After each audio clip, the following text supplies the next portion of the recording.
అందరికీ నమస్కారం అండి. పద్మిని పొత్తూరి ఛానల్కి స్వాగతం అండి.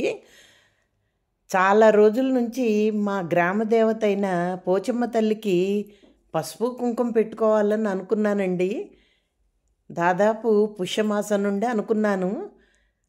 పని ఒత్తిడి వల్ల ఆరోగ్యం సహకరించక పెట్టుకోలేకపోయాను పసుపు కుంకుమ అమ్మవారికి. ఇవాళ కుదిరిందండి. ఉదయమే లేచి ఇంట్లో పూజ చేసుకుని చద్ది తయారు చేసుకుని ఇంట్లో కూడా చద్దిని కొంచెం నైవేద్యం పెట్టుకుని మామిడి పళ్ళు పాలు నైవేద్యం పెట్టుకుని చద్ది కూడా నైవేద్యం పెట్టుకుని గుడికి బయలుదేరామండి. ఇదండి చద్ది. చద్ది అంటే ఏం లేదండి, చల్లటి అన్నంలో పెరుగు ఉప్పు కలపటమేనండి. మా అమ్మగారు ఇలాగే చేసేవారు. ఇదే నాకు అలవాటండి.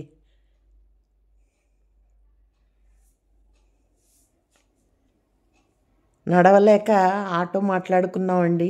గుడికి వచ్చాము. నేను కట్టిన మాల, పసుపు కుంకుమ, చీర, ప్రసాదం అన్నీ అక్కడ పూజ చేసే ఆవిడకి ఇచ్చాము. పోచమ్మ తల్లి అండి. ఇచ్చిపోవటమేనమ్మా అమ్మవారికి. చీర అమ్మవారికి కడతారా ఇచ్చేయమంటారా అని అడిగింది.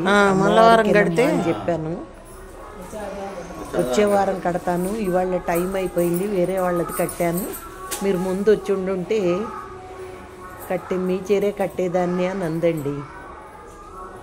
సరే వచ్చే ఆదివారం కడతానన్నారు. చక్కగా పూజ చేసిందండి. మేము లోపలికి వెళ్ళి దండం పెట్టుకున్నాం. అమ్మవారికి పసుపు కుంకుమ సమర్పించుకుని పళ్ళు కొబ్బరికాయ కొట్టి పోతరాజుకు కూడా ప్రసాదం సమర్పించి హారతిచ్చి హారతి మేము కళ్ళకద్దుకుని మనసారా అమ్మవారికి దండం పెట్టుకుని వచ్చామండి. నేను భార్గవి విజయలక్ష్మి గారండి. మా అమ్మవారు కోరిన కోరికలు తీర్చే తల్లి అండి. చల్లని తల్లి. చల్లగా చూడాలని సర్వే జన సుఖినో భవంతని దండం పెట్టుకుని మనస్ఫూర్తిగా ప్రసాదం అక్కడే తీసుకుని ఇంటికి బయలుదేరి వచ్చామండి. రాను పోను ఆటో మాట్లాడేసుకున్నాను. మా ఇంటికి దగ్గరే కానీ నడవలేకపోయానండి. అందుకని ఒక చెంప ఎండ కూడా బాగా ఉందండి. అందుకని నడవలేక రాను పోను ఆటో మాట్లాడేసుకుని